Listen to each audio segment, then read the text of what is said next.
الحمد لله مكرمنا بحسن البيان على لسان عبده المصطفى الذي أنزل عليه القرآن. Alhamdulillah, senantiasa puja dan puji syukur kehadirat Allah Ta'ala yang telah memuliakan kita dengan sebaik-baiknya penjelasan yang Allah Ta'ala turunkan kepada Nabi Muhammad SAW. ونشهد أن لا إله إلا الله وحده لا شريك له عالم السر والإعلان. Kita bersaksi bahwasanya tiada Tuhan selain Allah Ta'ala yang maha mengetahui, yang rahasia dan yang jelas. يسر السبيل للمقبلين عليه بما شرع لهم من العبادات وما حوته من المعان. Allah Ta'ala memudahkan jalan untuk bagi mereka orang yang menuju kepada Allah Ta'ala dengan apa yang Allah Ta'ala syariatkan daripada makna-makna dan ibadah. والفاتح لهم بذلك أبواب القرب والتدان.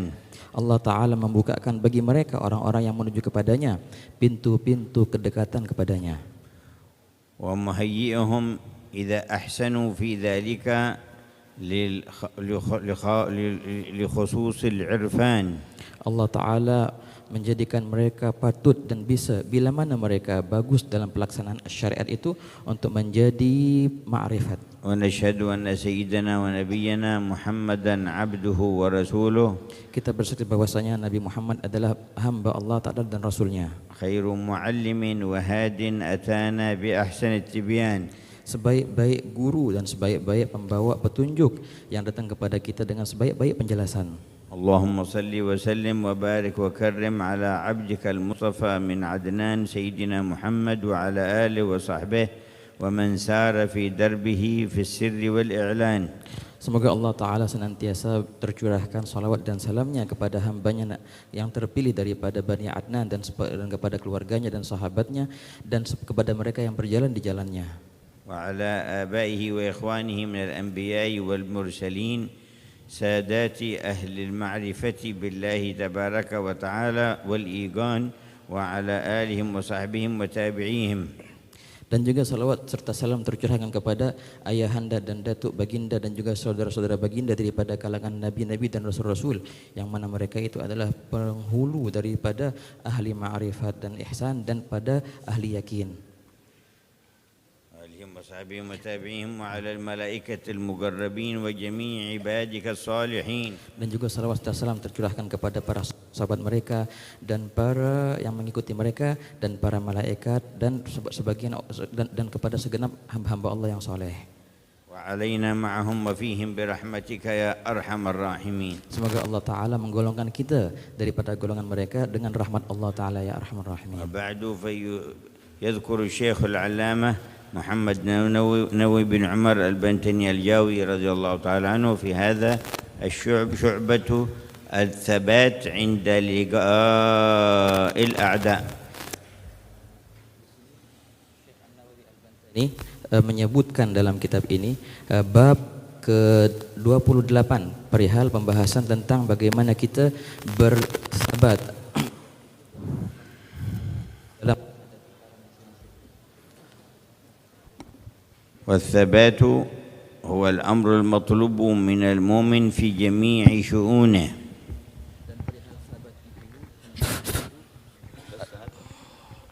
Adalah perihal yang sangat penting bagi seorang mukmin dalam setiap perkaranya.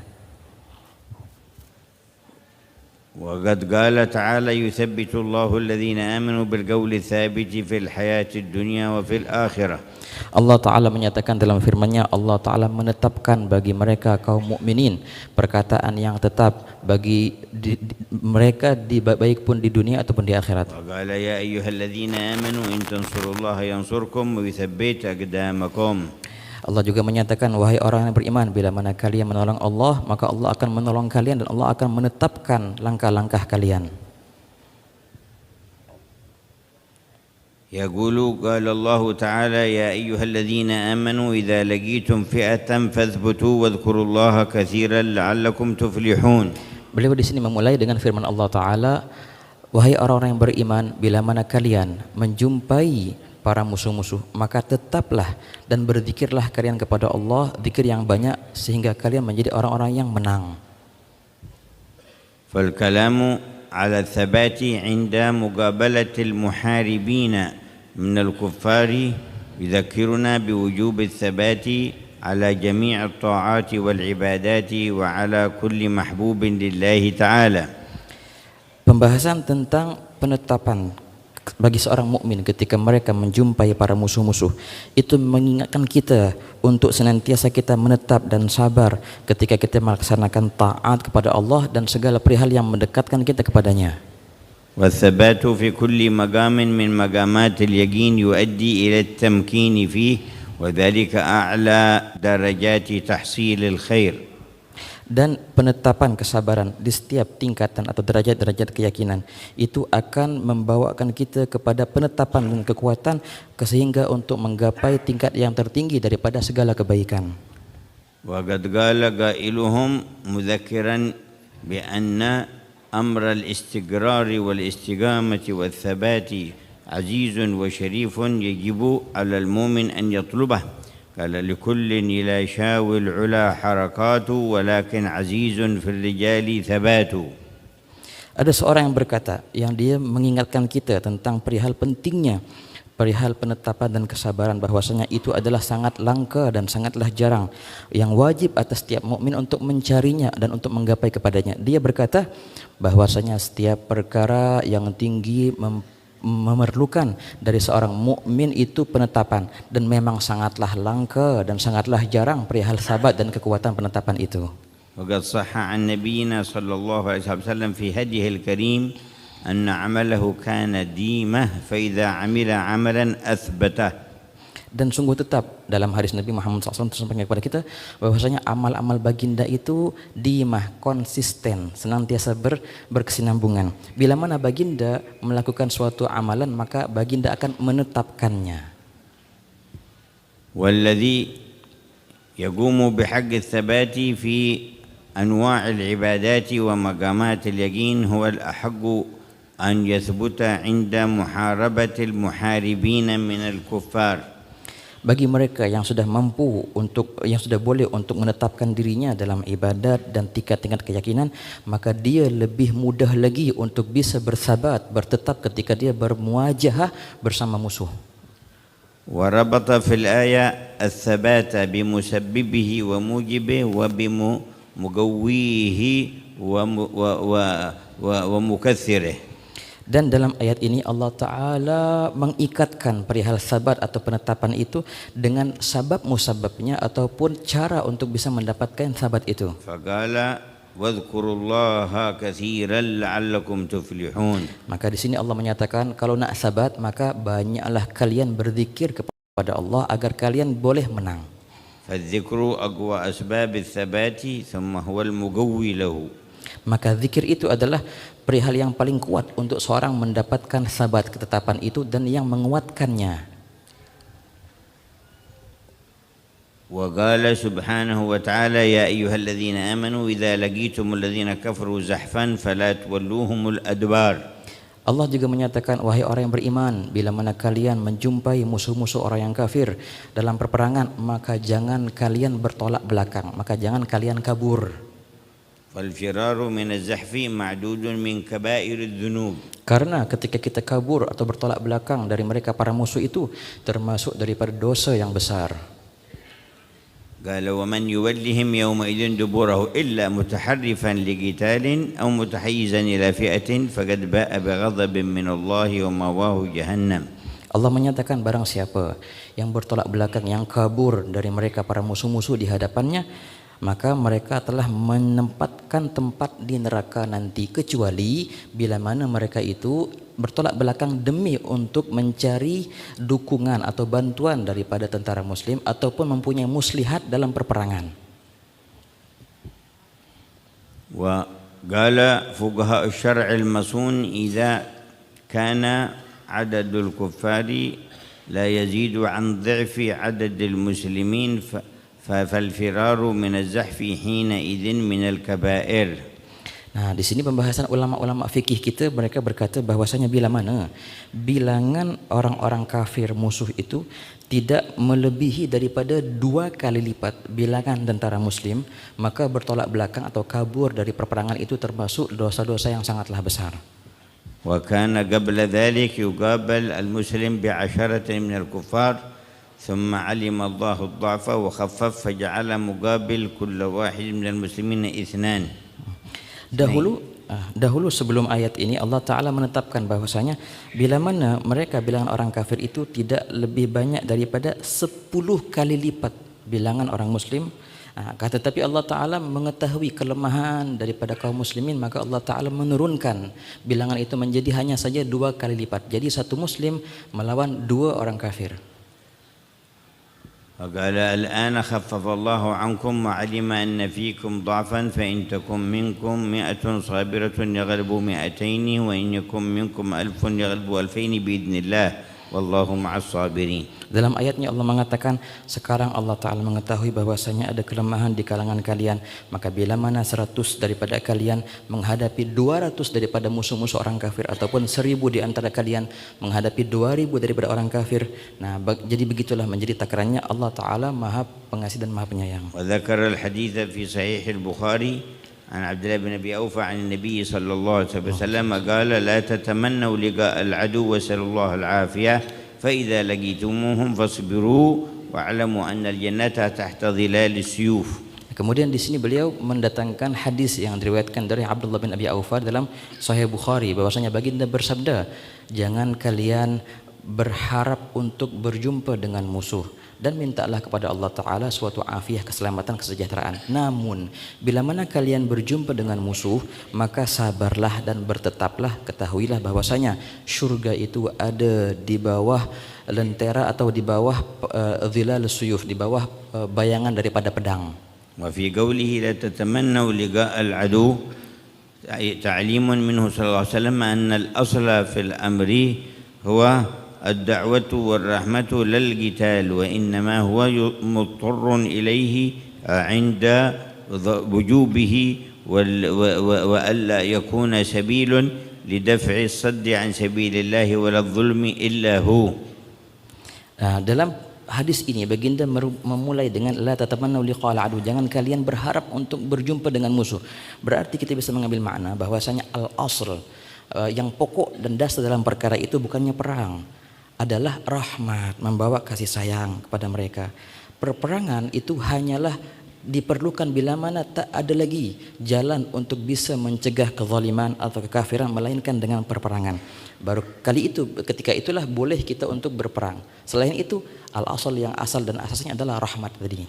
Wa kana yu'akkidu hadzal asla kullama arsala sariyatan yaqulu ud'uhum ila Allah fa wallahi la an ta'tuni bi islamihim ahab li min an ta'tuni bi amwalihim wa sabayahum. Dan yang menguatkan makna ini dalam sirah kita melihat bahwasanya senantiasa baginda ketika mengutus pasukan untuk berperang, baginda berpesan kepada mereka, demi Allah cobalah kalian ajak mereka ke Islam, dan demi Allah bila mana kalian berhasil untuk menjadikan mereka sebagai orang muslim, itu lebih aku sukai daripada kalian membawakan aku daripada harta rampasan perang mereka ataupun sabaya, budak-budak dari mereka, tawanan perang dari mereka. Qala fa idza laqitumuhum fasbiru. Allah telah berkata, bila mana kalian menjumpai musuh-musuh orang kafir itu, maka bersabarlah. Wa'lamu anna jannata tahta dhilal as-suyuf mushiran ila anna man qutila mukhlishan liwajhi rabbih kana min as-sabiqina ila al-jannah.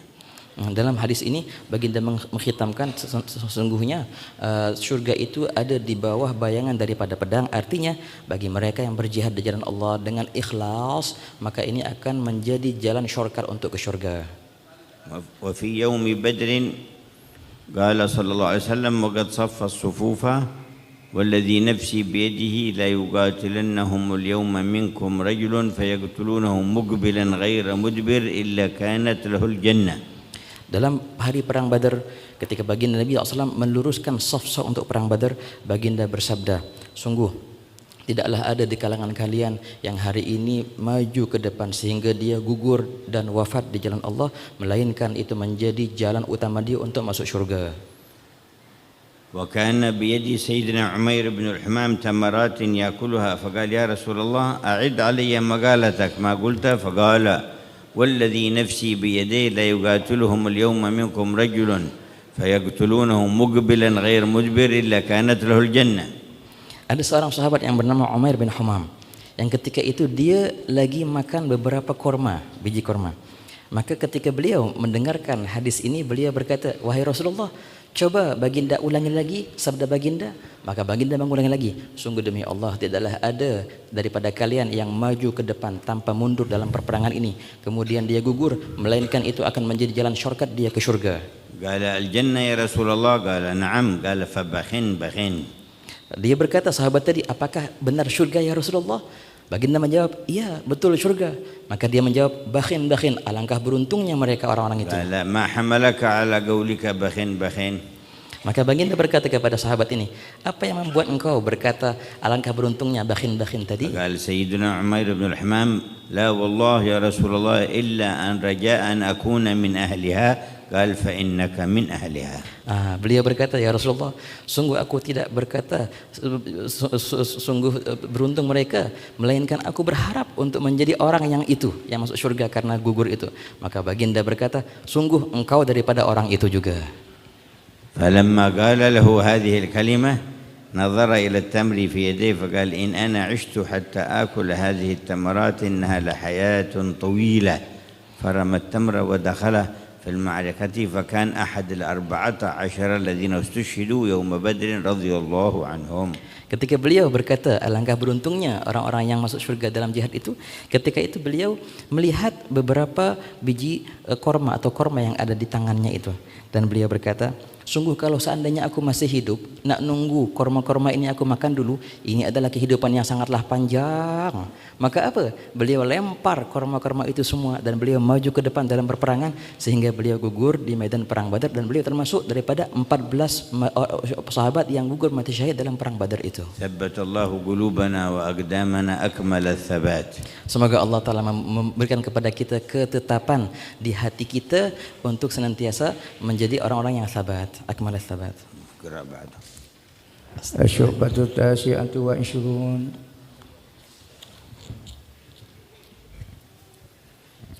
الشعبة التاسعة والعشرون أداء خلم الغنيمة إلى الإمام أو نائبه ويؤدى خمس الغنيمة إلى الإمام أو نائبه لكي لا يفرقه ويبدأ وجوبا من الغنيمة بالسلب القاتل المسلم ثم يخمس باقيها فأربعة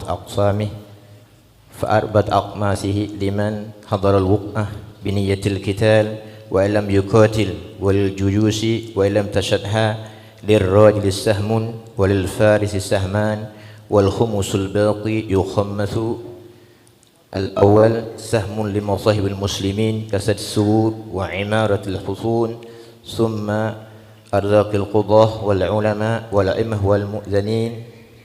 الثاني وسهم لذي القربى وهم بنو هاشم وبن المطلب للذكر مثل حظ الأنثيين. الثالث وسهم لليتامى. الرابع وسهم للمساكين والفقراء. الخامس وسهم لابن السبيل. قال تعالى واعلموا أنما غنمتم من شيء فأن لله خمسه وللرسل ولذي القربى واليتامى والمساكين وابن السبيل إن كنتم آمنتم بالله. وقال تعالى وما كان لنبي أن يغل ومن لم يغلل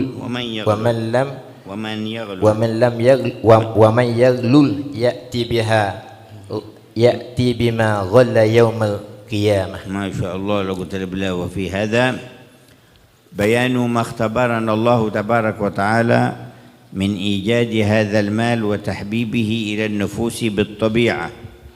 Dalam penjelasan sekarang ini ada penjelasan terhadap apa yang Allah Ta'ala jadikan sebagai ujian atau ikhtibar bagi kita dalam perihal memiliki harta yang sebagai itu tabiat daripada jiwa manusia, condong kepada harta itu.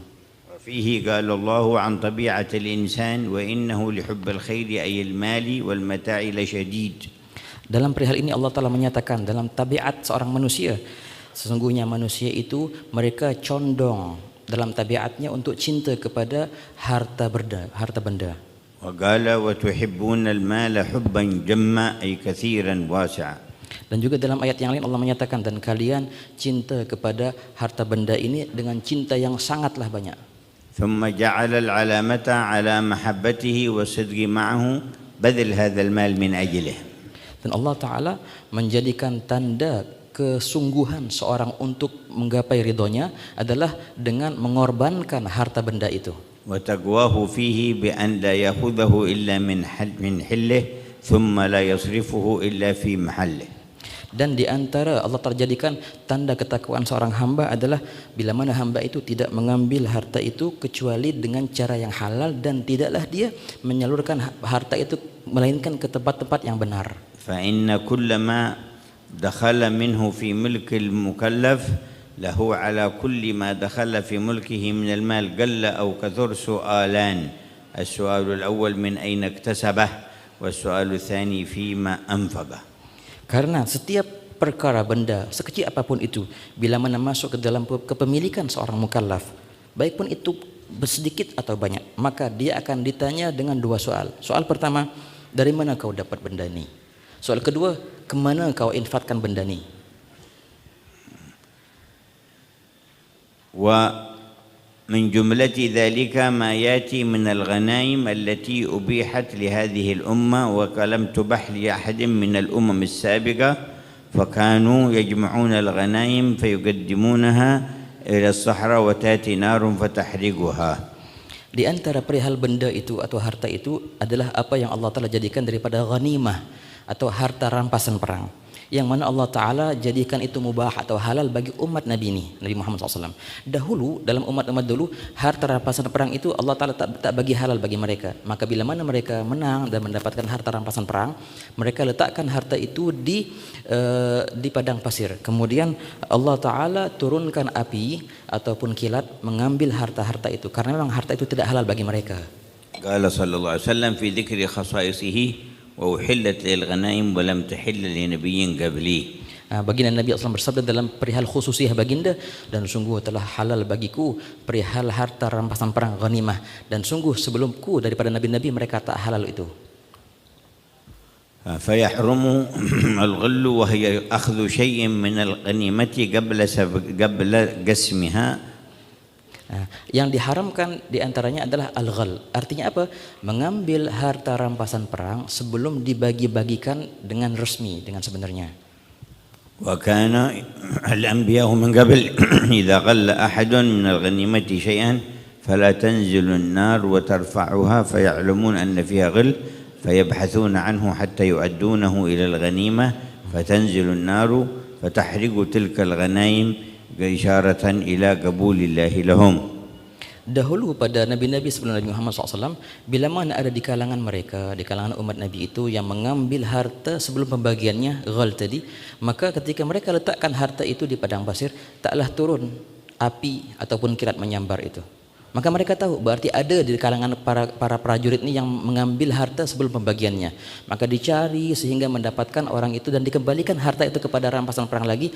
Baru Allah Ta'ala turunkan kilat ataupun api mengambil harta itu sebagai tanda dikabulnya perperangan itu ataupun ghanimah itu. وقد ذكر صلى الله عليه وسلم نبيا من الأنبياء قاتل في سبيل الله ثم جمعت الغنائم فلم تنزل النار لتحرقها فقال إن فيكم غلولا فأنكر الناس فقال يبايعني من كل قبيلة منكم واحد أنه ليس في من حضر منهم غل ولم يأخذوا شيئا فلم يزل يبايعهم حتى جاء عند قبيلة فلصقت يده في يده قال عندكم الغل فوجدها عند واحد من قومه فردوها إلى الغنيمة فنزلت النار فأحرقتها. Pernah baginda Nabi menceritakan pada zaman dahulu ada seorang nabi daripada nabi-nabi, mereka ketika mendapatkan harta rampasan perang ghanimah itu, Allah Ta'ala tak terima itu, Allah Ta'ala tak turunkan api atau kilat, sehingga nabi ini menceritakan berkata, pasti di antara kalian ada orang yang mengambil harta rampasan perang sebelum dibagikan, tapi semuanya mengingkari.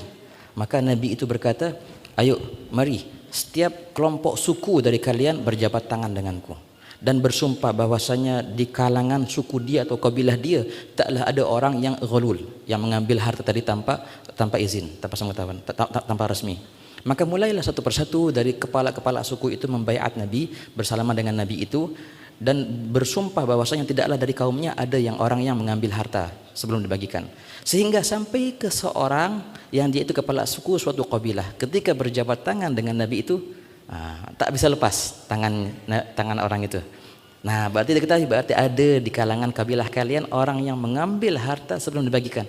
Akhirnya ada seorang yang mengaku bahwasanya dia betul mengambil harta sebelum dibagikan. Kemudian dikembalikan harta itu, dan baru ketika itu Allah Ta'ala mengambil harta itu dengan kilat ataupun dibakar dengan api sebagai tanda diterimanya amal mereka itu. Wa dzakara hukmal ghanaimi fil islami idza ghanima al muslimuna min al kuffari ghanimatan ولا تكون إلا في قتال الكفار المحاربين أما ففي مثل قتال الخارجين عن الإمام من البغاة فلا تكون الغنائم. Kemudian di sini beliau membahas tentang hukum Islam dalam pembagian harta rampasan perang itu, bagaimana akan dibagi ke berapa. Tapi ini perihal hanya berlaku ketika ada perang dengan orang-orang kafir yang muharib, yang melawan Islam. Baru ada perihal ghanimah ini. Adapun perihal perperangan dengan orang yang memberontak ataupun bughah, maka taklah ada cerita perihal ghanimah itu, tak ada. فذكر أن 4 أخماس ما غنموا يوزعوا على المجاهدين الذين حضروا المعركة بنية الجهاد. Dari harta rampasan perang itu dibagi 5. 4/5-nya akan dibagikan kepada mereka orang-orang yang hadir dalam jihad itu. ويبقى الخمس فيقسم على هذه ال5 الأقسام. Kemudian yang sisa 1/5-nya, 1 dari 5 itu yang sisa akan dibagikan kepada 5 golongan lagi. فخمس لرسول الله صلى الله عليه وسلم يضعه حيث شاء. 1/5 dari 1/5 itu akan dibagikan kepada Nabi Muhammad SAW. Terserah baginda nak berikan kepada siapa. وخمس لقرباه صلى الله عليه وسلم أقرباءه وهم المؤمنون من بني هاشم وبني المطلب الذين تحرم عليهم الزكاة فلهم خمس من الغنائم. Kemudian 1/5 dari 1/5 yang kedua akan dibagikan kepada mereka para Bani Hashim dan Bani Muttalib, Dhabil Qurba, yang mana dhabit dari mereka itu adalah mereka yang tidak boleh untuk menerima zakat. وكان جد النبي صلى الله عليه وسلم عبد مناف عنده 4 أبناء هاشم بن مطلب ونوفل وعبد شمس. Dahulu di antara kakek Nabi ada yang bernama Abdul Manaf. Dia punya 4 anak.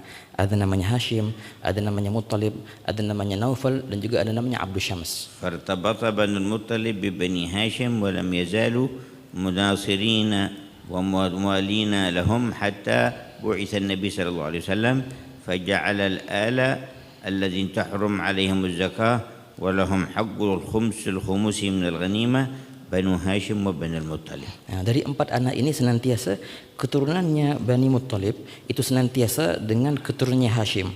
Senantiasa mereka mensupport dan menolong dan senantiasa bersama dalam penderitaan, sehingga datanglah syariat menyertakan mereka dalam keluarga ini.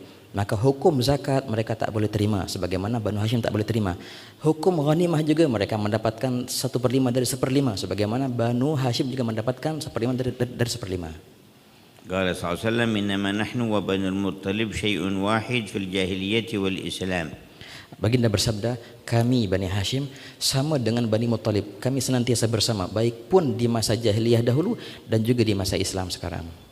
قال ذلك لما سأله بعض بني عبد شمس وقالوا لما أعطيت بني المطلب ولم تعطنا ونحن وإياهم في قرابتك سواء نحن أبناء عبد شمس بن عبد مناف وهم أبناء المطلب بن عبد مناف. Perihal ini, hadis ini baginda utarakan ketika ada seorang daripada Banu Abd Syams yang berkata ketika baginda membagi juga kepada Bani Muttalib, kenapa baginda membagi kepada keturunannya Muttalib sedangkan kami keturunannya Bani Hashim dan kami satu derajat, semua kami ini anaknya Abdu Manaf, kenapa baginda membagi kepada mereka dan tidak kepada kami? وإلى المطلب هذا ينتمي وينتسب الإمام الشافعي إمام المذهب عليه رضوان الله. Di antara keturunannya Bani Muttalib adalah imam kita, imam madhab Syafi'i, Imam Muhammad bin Idris. Di antara datuk-datuk beliau itu nyambung kepada Muttalib ini. من طريق جده شافع بن السائب الذي هو صحابي ابن صحابي. Daripada jalur daripada ayahnya yang bernama Syafi' bin Sa'ib, yang mana itu adalah sahabat daripada anak dari sahabat juga. وإليه جاءت النسبة فقيل شافعي. Yang mana akhirnya dinisbatkan kepada beliau ini namanya Syafi'i, nisbat kepada Syafi' tadi. فهو من ذرية المطلب بن عبد مناف. Maka Imam Syafi'i itu daripada zuriatnya Muttalib, anaknya Abdi Manaf.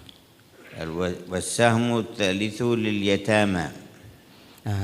Seperlima dari seperlima yang ketiga dibagikan kepada mereka orang-orang yang yatim. والسهم الرابع للمساكين والفقراء. Dan seperlima yang keempat daripada seperlima dibagikan kepada orang-orang miskin dan orang-orang fakir. والسهم الخامس لأبناء السبيل. Yang seperlima terakhir daripada seperlima dibagikan kepada orang-orang Ibnu Sabil. وهذا الذي ذكرته الآية الكريمة التي قال فيها سبحانه واعلموا أن ما غنمتم من شيء فأن لله خمسه وللرسول وذي القربى واليتامى والمساكين وابن السبيل. Nah, ini pembagian adalah yang Allah Ta'ala sebutkan dalam firman-Nya, ketahuilah bahwasanya apa-apa yang kalian dapatkan daripada ghanimah, maka pembagiannya bagi Allah seperlimanya dan juga bagi Rasul dan juga dan bagi mereka para ahli ghurabah dan juga bagi orang yatim, orang miskin dan juga Ibnu Sabil. وبعد وفاته صلى الله عليه وسلم بقي هذا الخمس الذي له يصرف في المصالح العامة للمسلمين بنظر الإمام. Nah, setelah berpulangnya baginda ke rahmatullah, seperlima yang diperuntukkan ke baginda dijadikan kepada maslahat-maslahatnya orang muslimin dengan pandangan daripada imam, pemimpin. ولما أصاب رجلا يقال له مدعم وقد كان له خدمة أصابه سهم من اليهود في خيبر فقتل فقال بعض الصحابة هنيئا له الشهادة فقال رسول الله صلى الله عليه وسلم لكني أرى شملة تشتعل عليه نارا فخاف الصحابة وقالوا لماذا يا رسول الله قال شملة أخذها من الغنائم قبل أن تقسم. Ada seorang yang bernama Mid'am, yang mana dia itu ada khidmat juga kepada baginda, tapi dalam perihal perang Khaybar ketika melawan orang-orang Yahudi, dia wafat dan terkena busur panah. Nah, ketika dia mati, maka sebagian sahabat berkata, oh sungguh beruntungnya Mid'am nih, dia gugur dalam mati syahid, dalam syahid. Maka baginda menjawab, tidak, aku melihat ada daripada pakaiannya itu yang menyala api. Sahabat berkata, api apa ya Rasulullah? Coba kau tengok apa yang ada di badannya itu. Mereka mendapatkan ada satu perihal daripada ghanimah yang dia ambil duluan sebelum dibagikan kepadanya. ناله العذاب والعياذ بالله تعالى لما آثره في لحظة حب المال على حب الله ورسوله فأعجبته هذه الشملة فأخذها فكان سبب أن توقد عليه نارا حتى يغفر الله له بعد ذلك فهكذا لما سمع الصحابة هذا الكلام النبي صلى الله عليه وسلم خافوا وصار الرجل يأتي بالإبرة ويأتي بالخرزة ويردها إلى الغنيمة. Mid'am ini terkena azab dari Allah Ta'ala atas perihal itu karena dia mendahulukan cinta kepada harta daripada cinta kepada Allah dan Rasulnya, karena dia mengambil beberapa helai pakaian, tapi Allah Ta'ala jadikan itu azab untuk mensucikan dia sehingga Allah Ta'ala mengampunkan dia. Ketika sahabat melihat ini dan mendengar ini, maka sahabat semua takut sampai-sampai mereka tak berani untuk mengambil walaupun satu jarum kecil. Apapun yang dari harta perperangan langsung mereka kembalikan kepada ghanimah. Mereka tak berani ambil apapun walaupun itu satu jarum kecil. وفي نفس الغزوة حضر معهم أعرابي كان أسلم قبل الغزوة بقليل ولكن غلب على قلبه حب الله ورسوله.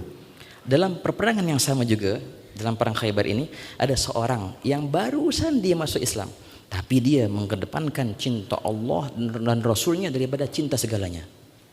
ولما قسم صلى الله عليه وسلم الغنائم أخذ قسم أهل الخيمة التي هو فيها فأعطى كل واحد قسمه فسأل عن الرجل فقيل إنه يصلح متاع الجيش يا رسول الله فدفعها إلى بعضهم قال إذا جاء فأعطه هذا.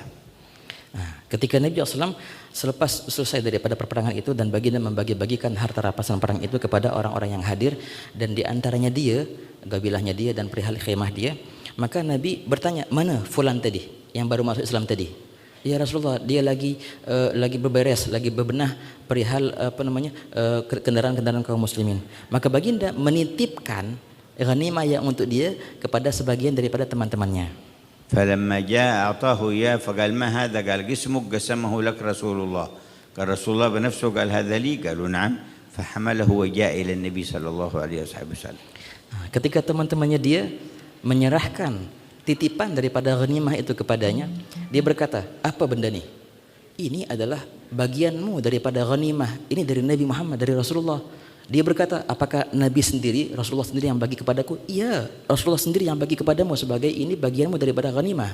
فقال يا رسول الله ما هذا؟ قال قسمك قسمته لك من الغنيمة. قال أنا ما على هذا اتبعتك. Ketika itu dia mendatangi Nabi Muhammad SAW. Dia berkata, wahai Rasulullah, apa benda ni? Baginda menjawab, ini adalah bagianmu daripada rampasan perang. Dia menjawab, ya Rasulullah, sungguh bukan karena benda ini aku mengikutimu. قال فعلامات تبعتني. Baginda menjawab, lalu apa geranganmu untuk mengikutiku? Kenapa engkau mengikutiku? قال اتبعتك على أن أرمى بسهم ها هنا وأشار إلى حلقه فأموت فأدخل الجنة. Aku mengikutimu karena aku ingin punya cita-cita. Semoga suatu hari nanti akan ada satu busur panah yang menusukku di sini sehingga aku gugur di jalan Allah. فقال صلى الله عليه وسلم إن تصدق الله يصدقك. Maka baginda menjawab, bila mana engkau jujur dan bersungguh-sungguh dalam perihal itu, maka Allah juga akan memberikanmu perihal itu.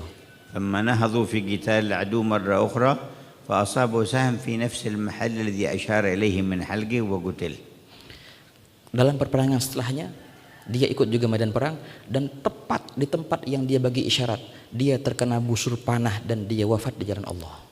وجدوه بين الصفوف فحملوه إلى رسول الله فأخبروه خبره. Para sahabat mendapatkan jasad wafat ini, yang sahabat yang tadi. Maka mereka, para sahabat itu mengabarkan kepada Rasulullah, ya Rasulullah, ini kabar orang yang kemarin. قال هو قالوا هو يا رسول الله. قال صدق الله فصدقه. Ketika itu baginda berkata, apakah benar dia? Sahabat berkata, iya, inilah orangnya. Maka baginda menjawab, sungguh dia telah jujur dan bersungguh-sungguh kepada Allah, maka Allah pun jujur bersungguh-sungguh kepadanya sehingga Allah memberikan apa yang ia harapkan. ثم دعا له وكان من جملة ما ظهر من دعائه هذا الدعاء. Kemudian baginda memberikan doa kepada sahabat yang baru gugur nih, dan di antara doa-doa yang panjang itu adalah doa ini. قال اللهم هذا عبدك خرج مجاهدا في سبيلك فقتل شهيدا وأنا على ذلك شهيد. Ya Allah, ini adalah hambamu, dia keluar berjihad di jalanmu, kemudian dia wafat gugur dan engkau bersaksi dalam perihal itu, dan aku pun juga sebagai saksi untuk dia gugur di jalanmu itu. وقال تعالى وما كان لنبي أن يغل ومن يغلل يأتي بما غل يوم القيامة. Dalam firman Allah Ta'ala, Allah bersabda, tidaklah layak bagi seorang Nabi untuk berghulul, mengambil harta sebelum pembagiannya. Dan barang siapa yang mengambil harta rampasan perang sebelum dibagikannya, maka dia akan mendatangkan harta benda itu nanti di hari kiamat.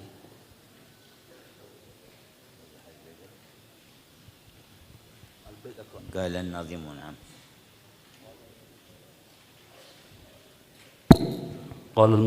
قال الناظم واغضب وكفر أوفي بالوعد شكرا واحفظ لسانك ثم فرجك تغنم. ذكر الناظم في هذا البيت 6 شعب فيقال على نظم ما سبق.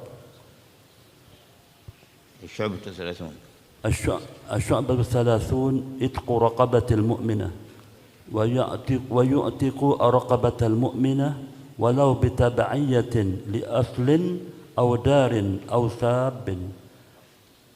قال رسول الله صلى الله عليه وسلم: من اعتق رقبة مسلمة سليمة اعتق الله بكل عضو منها عضوا منه من النار حتى فرجه بفرجه. رواه مسلم. نعم. ذكر في هذه الشعبة عتق المملوكين الذين تحت اليد مالكهم من الأرقاء، فإن عتق الرقاب من أعظم الأعمال المقربة إلى الله تعالى. Dalam bab ini beliau membahas tentang pembebasan budak atau hamba sahaya yang dimiliki dengan kepemilikan yang sah.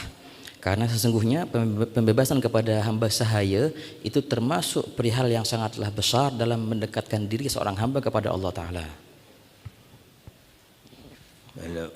وتكون الرقبة مؤمنة ولو بالتبعية. كيف بالتبعية؟ يعني إذا كان أبوه أو أمه مؤمنين فيتبع على الأبوين دينا فيحكم بإيمانه، أو بتبعية لأصل، هذا تبعي الأصل، أو تبعية لدار بأن كان أخذ من دار الإسلام فهو مسلم، أو كان السابي الذي سباه وهو طفل صغير سباه والسابي له مسلم فيحكم بإسلامه، فكل من هؤلاء يعد رقبة مؤمنة. Tapi dimaksud di sini adalah budak atau hamba sahaya yang Islam. Nah, bagaimana hamba sahaya itu bisa jadi Islam? Dengan tabaiyah, dengan ikut serta. Maksudnya apa? Di antara caranya bila mana ada daripada orang tua dari hamba sahaya itu orang Islam, maka otomatis dengan otomatis anaknya juga menjadi Islam.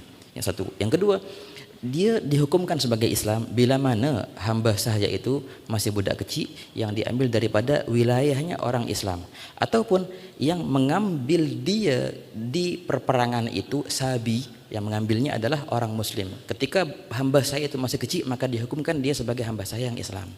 وذكر ثواب من اعتق الرقبة أن الله يعتق بكل عضو منها عضوا منه من النار حتى فرجه بفرجه فتعتق جميع أعضائه بعتقه لتلك الرقبة.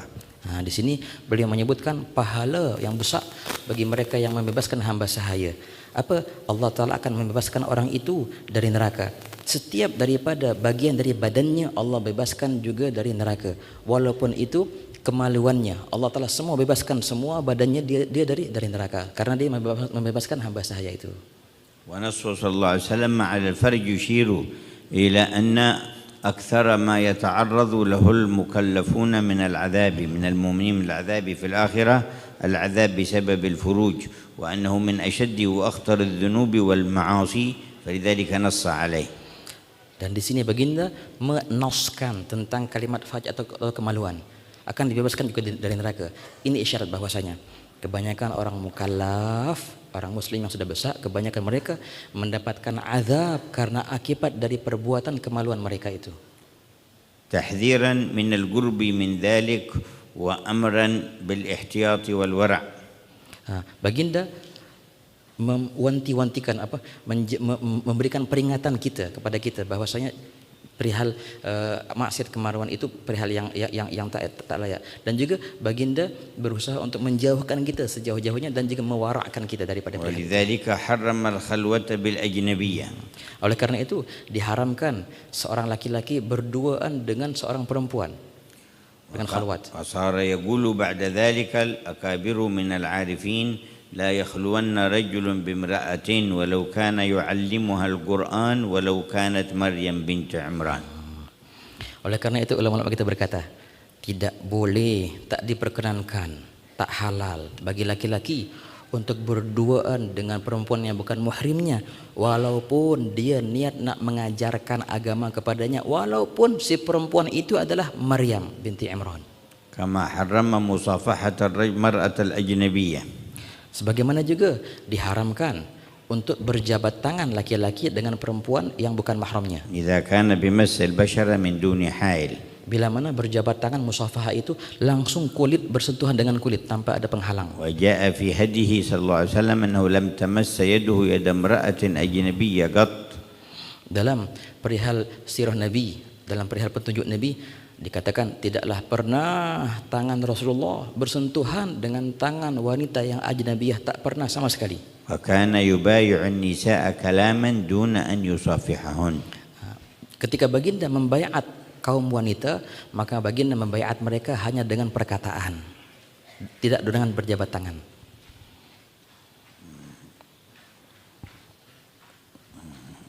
وسئل صلى الله عليه وسلم عن أكثر ما يدخل الناس الجنة فقال تقوى الله وحسن الخلق. وسئل عن أكثر ما يدخل الناس النار قال الأجوفان الفم والفرج. Baginda pernah ditanya, apa yang paling banyak yang paling mendominan orang untuk boleh masuk surga? Maka baginda menjawab, hal yang paling besar yang bisa membuat orang masuk surga adalah takwa kepada Allah dan akhlak yang baik. Kemudian ditanya lagi, apa perihal yang paling besar yang membuat orang masuk neraka?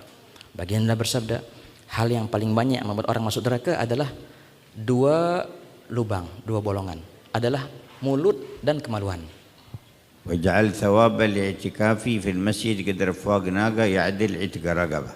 Dan dalam perihal pembebasan hamba sahaya ini, ketahuilah pahala orang yang beriktikaf di masjid itu sama seperti pahala orang yang membebaskan hamba sahaya. وقال لأن أقعد مع قوم يذكرون الله تعالى بعد صلاة الصبح حتى تطلع الشمس أحب إلي من أن أعتق 4 رقاب من ولد إسماعيل. Baginda bersabda bahwasanya, aku duduk untuk berzikir dengan orang-orang yang berzikir, dan dari salat subuh sampai menjelang terbitnya matahari, itu lebih aku sukai daripada aku membebaskan 4 hamba sahaya daripada golongan anak cucu Nabi Ismail. ولأن أقعد مع قوم يذكرون الله تعالى بعد صلاة العصر حتى تغرب الشمس أحب إلي من أن أعتق 4 رقاب من ولد إسماعيل. Juga ketika aku duduk selepas salat asar sampai terbenam matahari, sama juga lebih aku sukai daripada aku membebaskan 4 hamba sahaya daripada golongan zuriat Nabi Ismail. وفر الله حظنا من الثواب. Semoga Allah Ta'ala memperbanyak bagian-bagian kita daripada pahala. Allah Ta'ala membebaskan semua diri kita daripada neraka dan daripada azab-azab dan daripada dosa-dosa dan maksiat dan daripada kelalaian darinya. Sesempurna-sempurnanya pembebasan. Dan semoga Allah Ta'ala membebaskan semua para orang tua kita dan ibu kita dan semua kerabat kita, setiap orang yang punya hak atas kita. Wahai Allah yang maha pemurah, Allahumma innaka nadabtana in nu'tigar riqab allati bi'aidina. Ya Allah, sesungguhnya Engkau menyuruh kami untuk membebaskan hamba sahaya yang ada pada milik kami. Wa nahnu 'abiduka Rigabuna bidika fa'atiq rigabana. Dan ya Allah, kami ini adalah hamba-hamba sahayamu ya Allah, maka bebaskanlah kami daripada api nerakamu ya Allah. Wadha'if al-baraka fi hadhihi al-ma'ahid wa hadhihi al-madaris wa hadhihi al-juhud fi khidmati dinika wa syari'ati nabiyyik. Ya Allah, perlipat ganda keberkahan bagi mereka orang-orang yang hadir di sini daripada orang-orang pondok ataupun madrasah-madrasah ataupun mereka yang mempunyai dakwah dan dengan keberkahan yang sebesar-besarnya.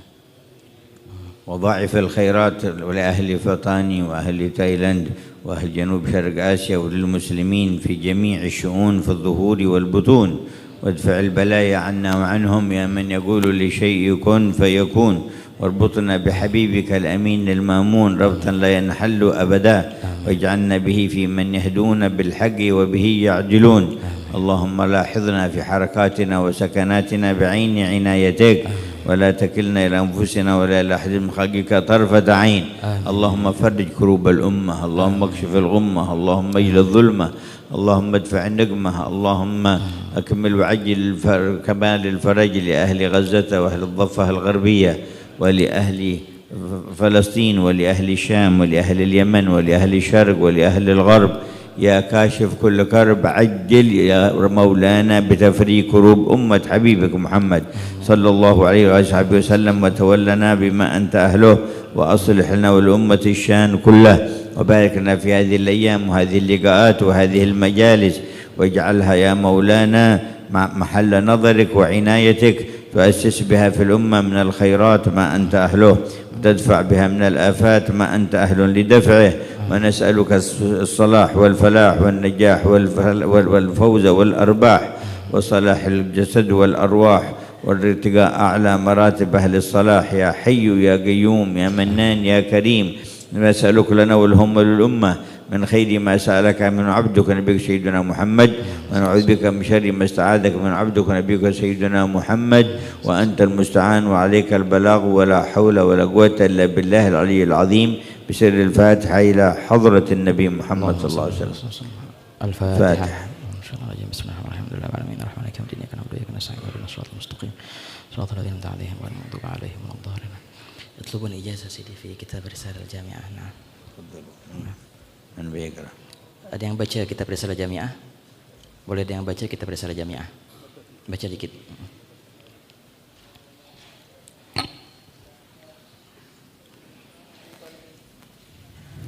Radhiyallahu ankum ila an qala min ta'atil qalbi al-iman billahi wal yaqin wal ikhlas wat tawadu'u wan nasihatu lil muslimin was sakha wa husnul dhanni wa ta'zim sya'airillah والشكر على نعم الله كالإسلام والطاعة وسائر النعم والصبر على البلاء مثل الأمراض والمحن وموت الأحبة وفقد المال وتسلط الناس والصبر على الطاعة والصبر عن المعاصي والثقة بالرزق من الله وبغض الدنيا وعداوة النفس والشيطان ومحبة الله ورسوله وصحابته وأهل بيته والتابعين والصالحين والرضا عن الله والتوكل عليه وغير ذلك من الواجبات القلبية المنجية.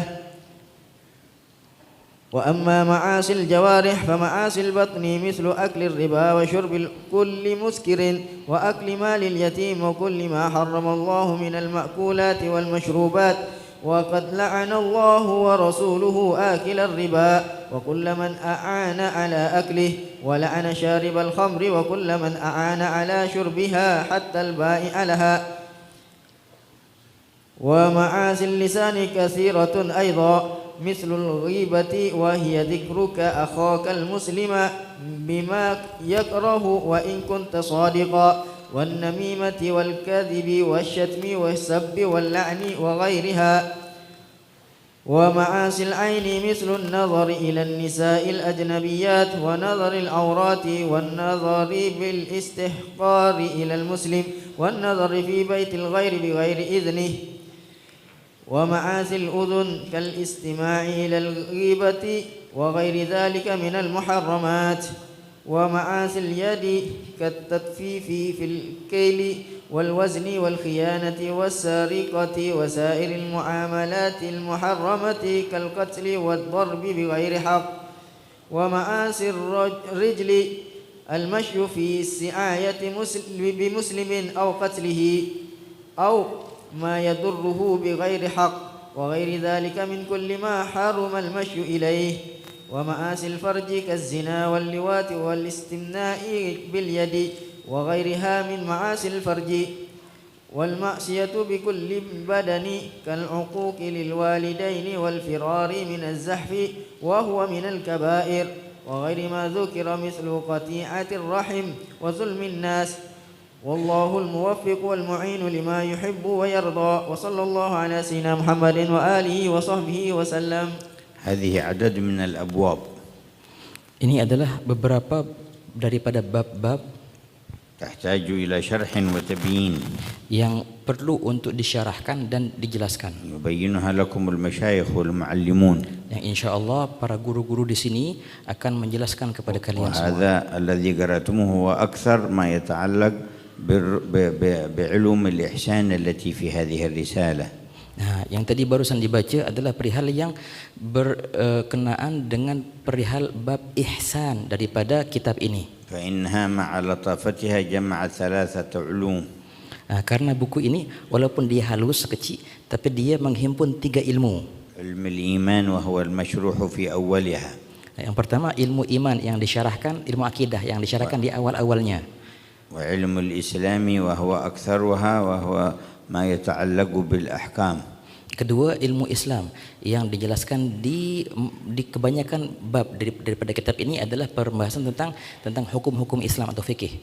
وعلم الإحسان وهو الذي قرأتم أكثره الآن. Yang ketiga adalah ilmu ihsan yang tadi barusan banyak dibaca kita tadi. وقال فيها مؤلفها العارف بالله القطب أحمد بن زين الحبشي عليه رحمة الله: من عرفها وعمل بها نرجو له من الله أن يكون من أهل العلم ظاهرا وباطنا. Yang mana pengarang kitab ini adalah Imam Al-Qutb Ahmad bin Zain Al-Habsyi berkata dalam awal kitabnya, barang siapa yang membaca kitab ini dan mengetahuinya dan mengamalkannya, kami berharap dia menjadi orang yang ahli ilmu zahir dan juga ahli ilmu yang batin. جعلنا الله وإياكم منهم.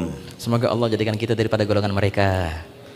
ولكم الإجازة في قراءة هذا الكتاب وفي تأمل معانيه وفي العمل به وفي إقرائه وتعليمه. Habib Umar bagi kita ijazah dalam membaca kitab ini, memahaminya dan mengamalkannya. Ijazah bagi kita semua. كما أذن في ذلك عدد من المشايخ بأسانيدهم إلى الإمام أحمد بن زين. Sebagaimana Habib Umar telah mendapatkan ijazah dalam kitab ini daripada guru-gurunya yang bersambung sanadnya atau rantainya kepada muallif Habib Ahmad bin Zain. ومنهم المنصب السابق لمقام الإمام أحمد بن زين الحبشي الحبيب شيخ بن أحمد الحبيب شيخ الحبشي. Di antaranya beliau ambil ijazah ini daripada munsib kepala suku Al-Habsyi yang sebelum sekarang ini Habib Syekh Al-Habsyi. الحبيب أحمد بن موسى الحبشي. Beliau mengambil daripada gurunya Habib Ahmad bin Musa Al-Habsyi. الحبيب محمد بن هادي السقاف. Beliau mengambil daripada gurunya Habib Muhammad bin Hadi As-Saggaf. الحبيب عيدروس بن عمر الحبشي. Beliau mengambil daripada gurunya Habib Idrus bin Umar Al-Habsyi. عليه رضوان الله تعالى عن الحبيب عمر بن سقاف السقاف. Beliau mengambil daripada gurunya Habib Umar bin Saggaf As-Saggaf. وهو عن الحبيب أحمد بن زين الحبشي. Beliau itu langsung mengambil daripada pengarang kitab ini Habib Ahmad bin Zain Al-Habsyi. Ini adalah sanad beliau daripada kitab ini. وغير ذلك من طرق السند إليه عليه رحمة الله تعالى فأجزناكم في ذلك. Nah, dan juga banyak lagi sanad-sanad yang beliau tersampaikan kepada pengarang kitab ini. Beliau bagi kita ijazah, maka kita terima ijazah dan qabilnal ijazah. جعلنا الله ممن عرفها وعمل بها. Semoga Allah jadikan kita orang-orang yang mengamalkan, membaca kitab ini dan juga mengamalkannya. وألحقنا بأهل العلم ظاهرا وباطنا. Sehingga Allah telah mengkelompokkan kita kepada orang-orang yang ahli ilmu zahir dan batin. الفاتحة إلى روح وأصول وفروعهم وإلى روح جميع مشايخنا في دين الله وسلاسل إسنادنا وأسانيدكم إلى النبي محمد بن عبد الله يغفر لهم ويرحمهم ويجمعنا بهم في دار الكرامة وصلح الشان كله لنا ولكم والأمة أجمعين بسر الفاتحة إلى حضرة النبي محمد. اللهم صل وسلم وبارك على صحبه الفاتحة. أعوذ بالله من الشيطان الرجيم. بسم الله